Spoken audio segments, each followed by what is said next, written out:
আজকের এই মঞ্চ থেকে বলে দিচ্ছি, যতদিন পর্যন্ত বাংলাদেশের মধ্যে কাদিয়ানীদেরকে কাফের ঘোষণা না করা হবে ততদিন পর্যন্ত আমাদের মিশন চলবেই চলবে। কথা ঠিক কিনা কন? বাংলার জমিনে ইহুদি থাকবে ইহুদির পরিচয় নিয়ে, বাংলার জমিনে খ্রিস্টান থাকবে খ্রিস্টানের পরিচয় নিয়ে, বাংলার জমিনে হিন্দু থাকবে হিন্দুর পরিচয় নিয়ে। আমরা সবাইকে সহযোগিতা করব মুসলমান, কিন্তু বাংলার জমিনে আমার নবীকে নিয়ে কুড়ুক্তি করবে, আমার নবীকে শেষ নবী মানবে না, এরা বাংলার জমিনে মুসলমান রূপে থাকতে পারবে না। কথা ঠিক কিনা কন? আমরা প্রত্যেকটা ধর্মের প্রতি তাদেরকে আমরা সহযোগিতা করব, তারা ধর্মের উপর চলবে, আমাদের কোনো কিছু বলার নাই। কথা ঠিক কিনা কোন মুসলমান? কিন্তু বাংলার জমিনে থাকবা ইসলামের 90-92% মুসলমানের দেশে তোমরা থাকবা, আবার নবীকে নবী হিসাবে মানবে না, শেষ নবী মানবে না, এটা কোনোভাবেই এই 92% মুসলমান মানতে পারে না। কথা ঠিক কিনা কন? সময়ের দাবি, আমরা কাদিয়ানীকে এই বাংলার জমিনে কাফের ঘোষণা করেই ছাড়ব ইনশাআল্লাহ। আলহামদুলিল্লাহ নাহমাদুহু ওয়া নাস্তাঈনুহু ওয়া নাস্তাগফিরুহু ওয়া নু'মিনু বিহি ওয়া নাতাওয়াক্কালু আলাইহি ওয়া নাউযু বিল্লাহি মিন শুরুরি আনফুসিনা ومن سيئات أعمالنا من يهده الله فلا مضل له ومن يضلله فلا هادي له ونشهد أن لا إله إلا الله وحده لا شريك له أما بعد فأعوذ بالله من الشيطان الرجيم بسم الله الرحمن الرحيم وما أرسلناك إلا رحمة للعالمين قال رسول الله صلى الله عليه وسلم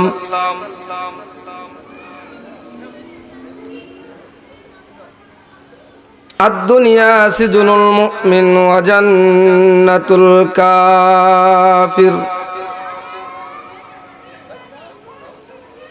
أو كما قال عليه الصلاة والسلام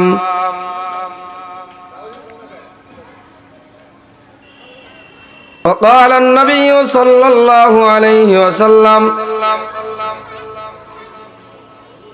إنما الأعمال بالنيات وقال رسول الله صلى الله عليه وسلم أنا خاتم النبيين لا نبي بعدي أو كما قال عليه الصلاة والسلام الحمد لله রওজাতুল আতফাল নুরানি ও হাফিজিয়া মাদ্রাসা এর উদ্যোগে আজকের এই মহতি জলসার সম্মানিত সভাপতি, আজকের মাহফিলের আমন্ত্রিত হযরত উলামায়ে কেরাম, যাদের কানে আজকের মাইকের আওয়াজ যাচ্ছে, সমস্ত ধর্মপ্রাণ মুসলমান তাওহীদি জনতা, আল্লাহ রাব্বুল আলামিনের দরবারে লাখো কোটি শুকর ও সুজুদ যে মহান রাব্বুল আলামিন আমাদেরকে দীর্ঘ 1 বছর পর রওজাতুল আতফাল নুরানি কিরেট মাদ্রাসা ও হাফিজিয়া মাদ্রাসার উদ্যোগের এই মাহফিলের আয়োজন করার মতো সুযোগ করে দিয়েছেন। এই জন্য আমরা সকলে শুকরিয়া আদায় করি আলহামদুলিল্লাহ। সম্মানিত হাজিরিন, লম্বা কোনো আলোচনা নয়, এজন্য ভূমিকা টানারও কোনো সময় নাই। ভূমিকা রেখেই আমি আপনাদের সামনে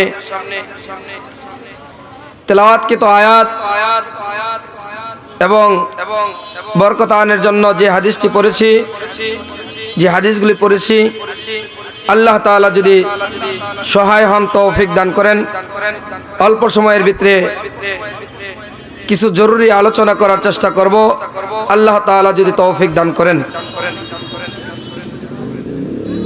বিশেষ করে আমরা যারা এদিক সেদিক ঘোরাফেরা করতেছি, দয়া করে এদিক সেদিক ঘোরাফেরা না করে আমরা অতি তাড়াতাড়ি প্যান্ডেলের নিচে চলে আসি। যিনারা উলামায়ে কেরাম আছেন, কোরআনের তরজমা পড়েছেন, ওনারা বুঝতেই পেরেছেন আমি যে আয়াতখানা তেলাওয়াত করেছি বরকতানের জন্য, সে আয়াতটির আলোচনা কোন দিকে যাইতে পারে। যে হাদিসগুলি পড়েছি, এই হাদিসের ভিতরেও আলোচনা ওই একই দিকে চলে যাবে। তো তারপরেও যিনারা কোরআনের তরজমা পারে না, কোরআন পড়তে পারে না কিন্তু কোরআনকে মহব্বত করে, তাদের জন্য আমি এই আয়াত এবং হাদিসের অর্থগুলি বলে নেব। সর্বপ্রথম আমি আপনাদের সামনে যে আয়াতটি তেলাওয়াত করেছি, আল্লাহ রাব্বুল আলামিন এই আয়াতের ভিতরে বলেন, ওমা আরসালনাকা ইল্লা রাহমাতাল লিল আলামিন। আমি যে নবী পাঠাইছি তোমাদের কাছে, আখিরি জামানার পয়গম্বর, আকায়ে নামদার তাজেদার মদিনা আহমদ মুস্তাফা মুহাম্মদ মুস্তাফা সাল্লাল্লাহু আলাইহি ওয়াসাল্লামকে, ওই নবীজিকে আমি এই পৃথিবীর জন্য রহমত স্বরূপ পাঠাইছি। বলেন না সুবহানাল্লাহ। আমাদের নবীজিকে আল্লাহ তাআলা এই দুনিয়ার জন্য কি স্বরূপ পাঠাইছেন? রহমত স্বরূপ পাঠাইছেন। এই দুনিয়ার এখানে আল্লাহ তাআলা কোন জিনিসের জন্য, কোন আসবাবের জন্য, কোন ব্যক্তির জন্য, কোন গোত্রের জন্য আল্লাহ তাআলা খাস করেন নাই।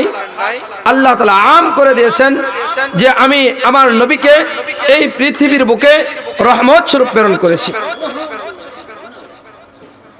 এই নবীজি শুধু মানুষের জন্য রহমত এমনটা নয়, এই নবীজি শুধু আসমানের জন্য রহমত এমনটা নয়, জমিনের জন্য রহমত এমনটা নয়। আল্লাহ তাআলা যত মখলুকাত দুনিয়াতে তৈরি করেছেন, সমস্ত মখলুকাতের জন্য আমার নবীকে রহমত স্বরূপ পাঠিয়েছেন। বলেন না সুবহানাল্লাহ। মুসলমান ইমানদার, আল্লাহর গোলাম, ভালো করে খেয়াল করে শুনবেন, আমার নবীকে আল্লাহ তাআলা রহমত স্বরূপ পাঠাইছেন। আমার নবীকে আল্লাহ রাব্বুল আলামিন শুধু মানুষের জন্য রহমত স্বরূপ প্রেরণ করেন নাই। আপনি যে দিকে তাকাবেন, আমার নবীকে ওই দিকের জন্যই আল্লাহ তাআলা রহমত স্বরূপ প্রেরণ করেছেন। আপনি সাগরের দিকে তাকাবেন, আল্লাহ রাব্বুল আলামিন সাগরের জন্য আমার নবীকে রহমত স্বরূপ প্রেরণ করেছেন। আপনি পাহাড়ের দিকে তাকাবেন, আমার নবীকে আল্লাহ তাআলা পাহাড়ের জন্য রহমত স্বরূপ প্রেরণ করেছেন। আপনি মানুষের দিকে তাকাবেন, আমার আল্লাহ মানুষের জন্য রহমত স্বরূপ নবীকে পাঠাইছেন। আপনি অন্য কোন আসবাবপত্র দুনিয়ার মখলুকাতের দিকে তাকাবেন, প্রত্যেকটা মখলুকাতের জন্য রহমত স্বরূপ পাঠাইছেন আমার নবীকে। তিনি কে? আল্লাহ। আল্লাহ তাআলা নিজেই বলেন, আমি আমার নবীকে রহমত স্বরূপ দুনিয়াতে পাঠাইছি। আমার নবী নিজে তো রহমত, আল্লাহ তাআলা রহমত দিয়ে ভরপুর করে পাঠাইছেন। আমার নবীর চরিত্রের দিকে তাকাবেন, আল্লাহু আকবার, এমন চরিত্রবান কোন মানুষ দুনিয়াতেই আসে নাই, আসবেও না। আমার নবীর কোন দিকে তাকাবেন, প্রত্যেকটা লাইন এত ক্লিয়ার যে রাস্তার ভিতরে কোনো ধরনের সমস্যা নাই, কেউ ধরতেও পারে নাই। যারা এই সমস্যা ধরতে আসছে, তারাই নবীজির এই রাস্তায় এসে ভুল ধরতে এসে হেদায়েত পেয়ে কালেমা পড়ে মুসলমান হয়ে গেছে। বলেন না সুবহানাল্লাহ। মুসলমান ইমানদার, আমার নবীকে আল্লাহ রাব্বুল আলামিন দুনিয়াতে পাঠাইছেন। এই নবীকে শুধু রহমত স্বরূপ পাঠাইছেন, শুধু তাই নয়, আমার নবীকে আল্লাহ তাআলা দুনিয়াতে পাঠাইছেন, আমার নবীকে এমন সুন্দর করে পাঠাইছেন, আমার নবীর চাইতে সুন্দর এই দুনিয়াতে আল্লাহ তাআলা কোনোদিন পাঠায় নাই, পাঠানো নাই, পাঠাবেও না। কথা ঠিক কিনা কন? আমার নবীজি কোন দিকে সুন্দর? চেহারার দিকে সুন্দর? আমার নবী কি চরিত্রের দিক দিয়ে সুন্দর? আমার নবী কি আখলাকের দিকে সুন্দর? আমার নবী কোন দিক দিয়ে সুন্দর? আমার আল্লাহ বলেন, আমার নবীকে আমি সর্বলাইনে সর্বদিকে সবচাইতে সুন্দর করে দুনিয়াতে পাঠাইছি। তো আমার নবীকে আল্লাহ তাআলা সর্বযুগের সর্বশ্রেষ্ঠ মানব হিসাবে তো দুনিয়াতে পাঠাইছেনি, আর সর্বলাইনে সুন্দর করে পাঠাইছেন। এটা সাক্ষী কে? আল্লাহ। আমি আপনাদেরকে অল্প সময়ের ভিতরে যদি বোঝানোর চেষ্টা করি, বুঝবেন। আপনারা যদি আপনাদের কানকে খালি করে শুনেন, নবীর কথা আসছে, একটু সময় যদি আপনারা কানটাকে খালি করে শোনার চেষ্টা করেন, আশা করি ফায়দা হবে। আমার নবী কত সুন্দর, আমার আল্লাহ কিভাবে বলেন যে আমার নবীকে আমি কত সুন্দর করে দুনিয়াতে পাঠাইছি। ও মুসলমান ইমানদার, একদিন হযরত হালিমাতুস সাদিয়া রাদিয়াল্লাহু তাআলা আনহা, নবীজির দুধমা, মুরব্বীরা আগে গজল গাইতো, সেই হিসাবে অনেক মুরব্বীরাই জানে। কথা ঠিক কিনা কন? নবীজির দুধমাকে হালিমাতুস সাদিয়া যখন নবীজিকে লালন পালন করতেন ছোট বয়সে, 4 থেকে 4.5 বছর বয়স কিংবা 5 বছর, এই বয়সে নবীজিকে নবীজির মায়ের কাছে নিয়ে আসছেন। নিয়ে এসে বলতেছে যে আমেনা, নবীজির মাকে বলতেছে, ও আমেনা, তোমার সন্তানকে আমি লালন পালন করেছি। আমি যেই গ্রাম অঞ্চলের ভিতরে থাকি, ওই গ্রামের ভিতরে আমি অনেক সন্তান দেখেছি, অনেক সন্তানকে আমি দেখেছি, কিন্তু তোমার সন্তানের মতো এত সুন্দর, এত আদব আখলাক ওয়ালা, এত মজবুতি, এত সুন্দর হার লাইনে চতুর্দিকে এত সুন্দর সন্তান আমি কোনোদিন দেখি নাই। এটা হালিমাতুস সাদিয়া রাদিয়াল্লাহু তাআলা আনহা কাকে বলতেছেন? আমাদের নবীর আম্মাকে বলতেছেন, আমেনা, আমি এত সুন্দর সন্তান আদৌ পর্যন্ত কোথাও দেখি নাই। রাসূল আকরাম সাল্লাল্লাহু আলাইহি সাল্লামের মা হালিমাতুস সাদিয়াকে ডাক দিয়ে বলেন, ও হালিমা, এটা তুমি কি বললে? তুমি তো থাকো একটা গ্রামে, অজগর গ্রামে, ওই জায়গার ভিতরে তুমি কি দেখবে? আমি তো শহরের মধ্যে থাকি, শুধু শহরে থাকি এমনটা নয়, আমি একাধিক শহরের ভিতরে ঘোরাফেরা করেছি। কোন শহরের মধ্যে অনেক সন্তান আমি দেখেছি ও হালিমা, কিন্তু আমার সন্তানের চাইতে, মুহাম্মদের চাইতে এত সুন্দর সন্তান আদৌ পর্যন্ত আমি কোথাও দেখি নাই। হাজির হয়ে গেছেন জিবরাইল, দমকের সুরে বলে, ও হালিমা, ও আমেনা, তোমরা কি বলো? তুমি মাত্র গ্রাম অঞ্চলে থাকো হালিমা। ও আমেনা, তুমি মাত্র কয়েকটি শহর ঘোরাফেরা করেছো, বেশি শহর তুমি ঘোরাফেরা করো নাই। আর তোমাদের বয়স মাত্র কত বছর হয়েছে? তোমাদের কারো বয়স 25 বছর, কারো বয়স 30 বছর, কিন্তু আজ থেকে হাজার হাজার লক্ষ লক্ষ বছর আগে আমাকে আল্লাহ তৈয়ার করেছেন। জিবরাইল আলাইহিস সালাম দমকের সুরে বলেন, ও আমেনা, ও হালিমা, আমাকে আল্লাহ এত শক্তি দিয়েছেন, এত ক্ষমতা আমাকে আল্লাহ তাআলা দিয়েছেন, আমি মন চাইলেই 1 মিনিটের ভিতরে সারা পৃথিবীটাকে ঘুরে আসতে পারি। ও আমেনা, ও হালিমা, ভালো করে শুনে রাখো, আমি জিবরাইল কতবার এই পৃথিবীটাকে ভ্রমণ করেছি, কতবার ঘুরেছি আমার জানা নাই, কত হাজার বার ঘুরেছি, কত লক্ষ বার ঘুরেছি। আমার মন চাইলেই এই পৃথিবীটাকে 1 মিনিটের ভিতরে আমি ঘুরে আসি, কিন্তু আদৌ পর্যন্ত আমি কোথাও মুহাম্মদের মতো সুন্দর কোনো বাচ্চা আমি দেখি নাই। আমার আল্লাহ ডাক দিয়ে বলেন, ও জিবরাইল, এটা তুমি কি বললে? এভাবে আমার নবীর শান হয় না, এভাবে বললে আমার নবীর মান হয় না। তুমিও তো হালিমার মতো বলে ফেললে, তুমিও তো ওই আমেরার মতো বলে দিলে। কিন্তু শুনে রাখো ও আমেরা, ও হালিমা, ও আমার বানানো জিব্রাইল, তোমরা শুনে রাখো, সকলে মিলে শুনে রাখো। আমি আল্লাহ বলি, আমার কথাটা তোমরা ভালো করে শুনে রাখো। দুনিয়ার মানুষ, আমার আল্লাহ কি বলেন আমার নবীর ব্যাপারে আপনারা একটু শুনে রাখুন। কানটাকে ভালো করে ওয়াশ করে শুনে রাখুন। আমার নবীর ব্যাপারে যারা চরিত্রহীন বলে, আমার নবীকে নিয়ে যারা কটূক্তি করে, তাদের জবাব আপনারা কিভাবে দিবেন? আমার আল্লাহ ডাক দেয়া কয়, ও জিব্রাইল, তুমি জানায়া দাও হালিমাকে, তুমি জানায়া দাও আমেনাকে, আর তুমিও ভালো করে জেনে নাও, আমি যত মাখলুকাত দুনিয়াতে তৈয়ার করেছি, আমার নবীর চাইতে ভালো কোন উত্তম কোন মাখলুক আমি আল্লাহ তৈয়ার করি নাই। সুবহানাল্লাহ। চরিত্রের দিকে বলবে, আমার নবীকে আমি সবচাইতে উচ্চমানের চরিত্র দিয়ে আমি তৈয়ার করেছি। তুমি মর্যাদার দিকে বলবে, আমি সবচাইতে বড় মর্যাদা দিয়ে আমার নবীকে বানাইছি।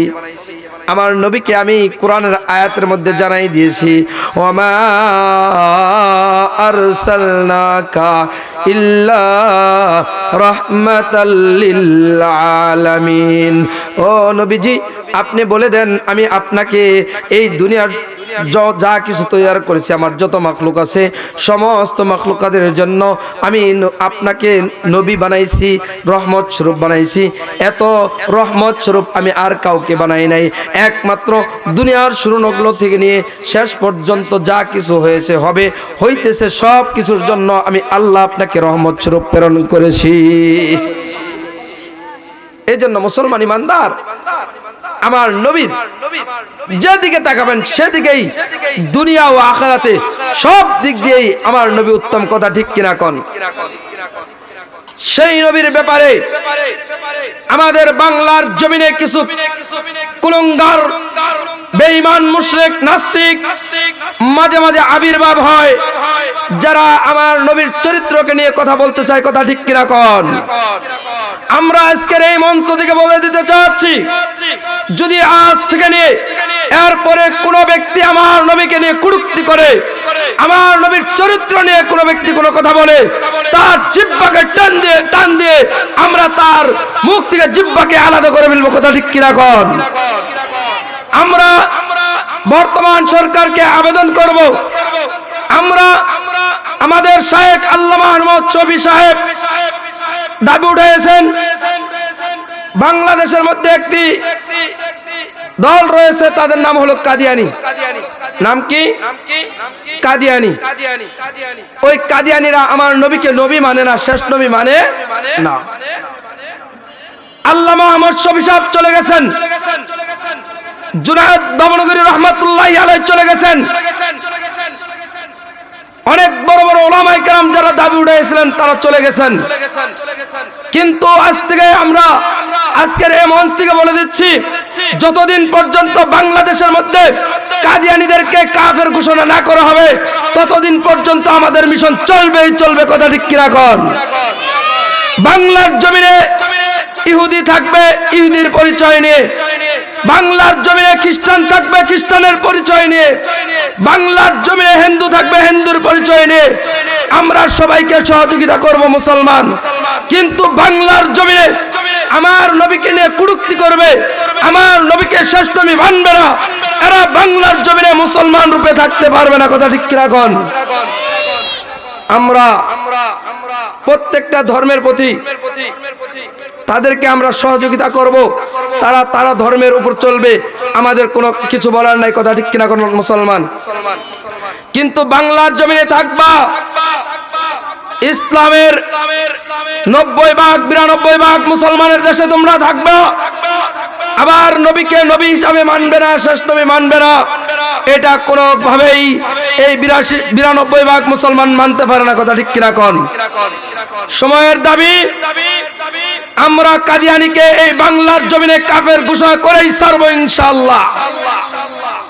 আমাদেরকে যদি এই কাদিয়ানীদেরকে কাফের ঘোষণা দেওয়ার জন্য আমাদের উলামায়ে কেরাম যদি আমাদেরকে ডাক দেয়, আমরা সকলে এক ও অভিন্ন হয়ে আমরা সকলে মিলে রাজপথে নেমে আমাদেরকে যে সাহেব ডাকবে, আল্লামা মামুনুল হক ডাকবে, আমরা লাফিয়ে ঝাঁপিয়ে পড়বো।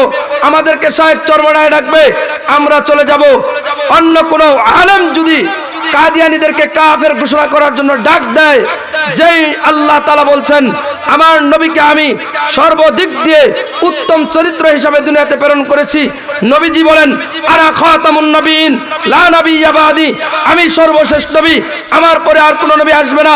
এই কথার উপর যারা একাত্মবাদ না হবে, যারা একমত না হবে, যারা অভিন্ন থাকবে, তাদেরকে বাংলার জমিনে মুসলমান রূপে আমরা থাকতে দিব না। এজন্য মুসলমান আমাদের প্রস্তুতি নিতে হবে। আমরা কিন্তু সারা জীবন দুনিয়াতে বাঁচবো না, ঠিক কিনা কোন? আমার আপনার দাদা দুনিয়াতে ছিল, আজকে তারা দুনিয়াতে নাই। আমার আপনার পূর্বপুরুষ দুনিয়াতে ছিল, তারা নাই। আমিও আপনিও একদিন থাকবো না। তারা যেভাবে কবরের ভিতরে শুয়ে আছে, তাদের খোঁজ খবর আমরা যেমন নেই না, আমার আপনার নাতিপুতিরাও এমন কিন্তু আমার খোঁজ খবর নেবে না, কথা ঠিক কিনা কোন? এই জন্য মুসলমান ইমানদার, আমরা যদি নবীর পক্ষ নিয়ে মরতে পারি রে ইমানদার মুসলমান, আল্লাহ রাব্বুল আলামিন আমাদেরকে মৃত্যুবরণ করার সাথে সাথে নবীজির সাথে সাক্ষাৎ করাই দিবেন। আর নবীজি দেখবে এই লোকটা তো আমার উম্মত, এই লোকটা তো আমার শেষ নবীর উম্মত হিসাবে দুনিয়া থেকে চলে আসছে। আর যারা আমাকে শেষ নবী হিসাবে মানে নাই, তাদেরকে কাফের ঘোষণা করার জন্য তারা মিশন চালু করেছিল। নবীজি বলবে আসো আসো, আমি তোমার জন্য অপেক্ষা করতেছি, আসো উম্মত, আমি তোমাকে নিয়ে জান্নাতে যাব, আসো। যখন আমি আর আপনি দুনিয়ার থেকে চলে যাব রে মুসলমান, নবীজি আমাকে দেখে নবীজির কলিজাটা ঠান্ডা হয়ে যাবে। আর আল্লাহকে বলবে আল্লাহ, আমার উম্মতের যদি অন্য কোনো ভুল থাকে, আমাকে যেহেতু শেষ নবী মানছে, যারা মানে নাই তাদের বিরোধিতা করছে, আল্লাহ আমার উম্মতের জন্য আমি তোমার কাছে দাবি করলাম, আমার এই উম্মতটাকে তুমি মাফ করে দিয়া তার জন্য জান্নাতের ফয়সালা করে দাও। কিয়ামতের ময়দানে আমার নবী যার জন্য সুপারিশ করবে, একটা মানুষ আল্লাহ ব্যথায় দেবে না, প্রত্যেকটা মানুষকে জান্নাত দিবে, কথা ঠিক কিনা কোন? প্রত্যেকটা মানুষকে আল্লাহ জান্নাত দিয়ে দিবে। এই জন্য মুসলমান ইমানদার, আমরা দুনিয়াতে কেউ থাকবো বাবা? থাকবো? আমরা মুসলমান, আমরা মুসলমান জাতি, আমরা হলাম বাঘের জাতি, আমরা সিংহের জাতি। আমরা দুনিয়াতে বাঁচবো তো সিংহের মতো 1 ঘন্টা বাঁচবো, কথা ঠিক কিনা কোন? এই দুনিয়াতে আমরা 1000 বছর বিড়ালের মতো বাঁচার মতো আমাদের কোনো ইচ্ছা নাই। আমাদের ইতিহাস, আমাদের উলামায়ে কেরাম, আমাদের পূর্বপুরুষরা ফাঁসির কাস্টে ঝুলছে, কিন্তু কোনো বাতিলের কাছে মাথা নত করে নাই, কথা ঠিক কিনা কোন? আমার বাংলার মুসলমানের মধ্যেও এমন কিছু মর্দে মুজাহিদ ছিল, যাদের গলার ভিতরে ফাঁসি ঝুলাইছে, বলছে তোমরা মাত্র অল্প সময়ের জন্য আমাদেরটা মেনে নাও। না, তোমাদের সাথে আমাদের কোনো আপোষ নাই। নবীজিকে মানছি, কোরআনকে মানছি, এক আল্লাহকে মানছি। তোমরা এক আল্লাহকে মানবে, কোরআনকে মানবে, নবীকে মানবে, ইসলামকে মানবে। তারপরে যত কাজ আছে তোমাদের সাথে আমাদের সাথে সম্পর্ক আছে, তোমরা যেই কাজ করবে সেই কাজের ভিতরে যদি নবীজির আদর্শ না থাকে, আল্লাহর হুকুম না থাকে, কোরআনের কোনো ধরনের এরকম ভাবে হুকুম না থাকে, ওই কাজ তোমরা করবে। আর তুমি আমার বাবা হইলেও আমি তোমার কাজের সাথে একমত না, কথা ঠিক কিনা কোন? মুসলমান ইমানদার, আপনাদেরকে বলবো, রতনগঞ্জের মুসলমান, নাগবাড়ির মুসলমান, কালিহাতের মুসলমান, দুনিয়াতে আমার দাদা থাকতে পারে নাই, দাদার দাদা থাকতে পারে নাই, তার দাদা থাকতে পারে নাই।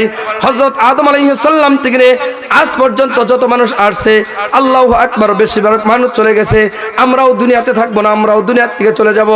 ও মুসলমান, আমরা কোথায় চলে যাব? ওই জায়গার ভিতরে আমাদের কি করণীয়, ওই জায়গার ভিতরে আমাদের কি উপায় হবে, ওই জায়গায় আমাদের কি নিয়ে যাইতে হবে? ও মুসলমান, আমি আপনাদেরকে ছোট্ট একটি উদাহরণ দিই, আপনারা বুঝবেন। যখন নাকি কোনো মানুষ নতুনভাবে বিদেশের বাড়িতে যায়, কোথায় যায়? বিদেশ যায়। আমরা যারা মাদ্রাসায় লেখাপড়া করছি, যারা পুরাতন বিদেশি আছে, তাদের বাড়িতে যায়, ভাইজান আমি যে বিদেশ যাব, ওই বিদেশ যাওয়ার পরে আমার ওই জায়গায় কি কি লাগবে, কথা ঠিক কিনা কোন? জিজ্ঞাসা করে কিনা?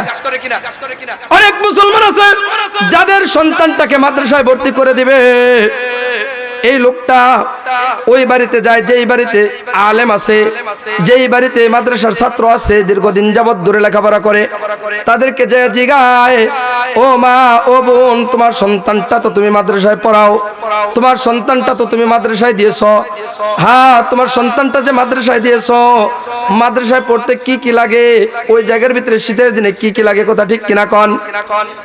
তদ্রূপ আমরা উলামায়ে কেরাম যারা কোরআনুল কারীম শিক্ষা করেছি, কোরআন পড়েছি, আমরা রতনগঞ্জের মুসলমান, আমরা নাগবাড়ির মুসলমান, কালিয়াতের মুসলমানদেরকে মাইকের দ্বারা বলবো, আমরা যে জায়গায় যাইবো ওই জায়গায় কিন্তু কোনো বাতি নাই, কবরের ভিতরে বাতি আসেনি।